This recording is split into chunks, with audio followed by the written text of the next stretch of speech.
What if the ride you thought would take you home was the ride that nearly ended it? I was 25 when I flew back home after visiting a friend. My plane landed close to midnight, and the airport was nearly empty. I didn't want to wait for an Uber, so I went to the taxi line and waved down a yellow minivan.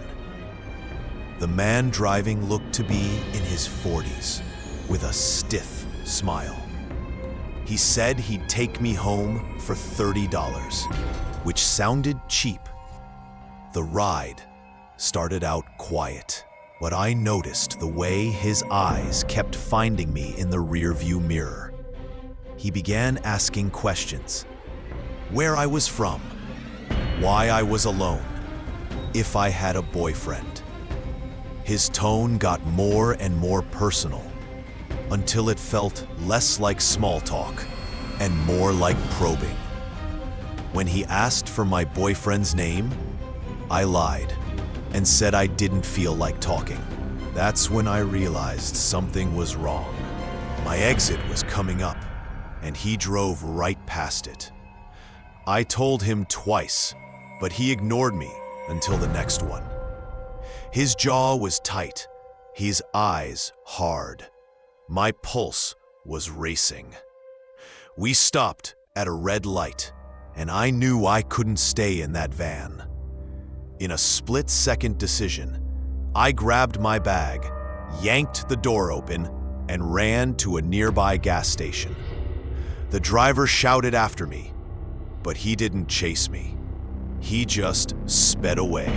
I called a friend to pick me up, shaking as I waited inside under the security cameras.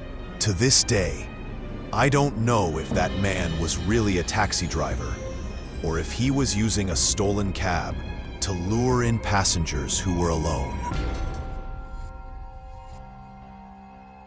Sometimes, the scariest part of the ride begins after you get out. After a late-night flight, I took what seemed like an ordinary taxi ride home. The driver was older, quiet at first, but his questions turned unsettling fast. He asked if I lived alone, if I had a boyfriend, even what floor my apartment was on. I kept my answers short and lied when I had to, but his eyes in the rearview mirror told me he wasn't just being curious.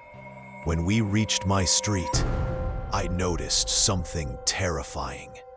Instead of pulling up to my building, he drove right past it. I demanded he stop.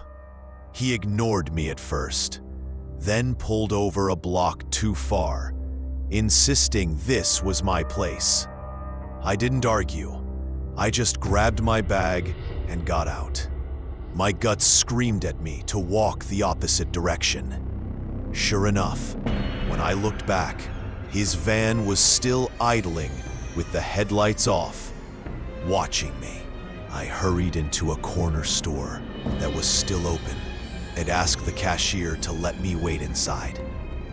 10 minutes later, I peeked outside and the taxi was gone. The real horror came the next day. My neighbor called me at work, saying a man had been knocking on my apartment door, claiming to be my father. But my dad was at work the whole time. Whoever that man was, he had followed me. That night, packing a bag, I heard faint creaks in the floorboards, like someone was inside. Then came a whisper from the dark. I wasn't going to hurt you. I didn't stay to see his face. I bolted out, screaming for my neighbor's help. Police searched my place and found the back door open. Whoever it was had slipped away.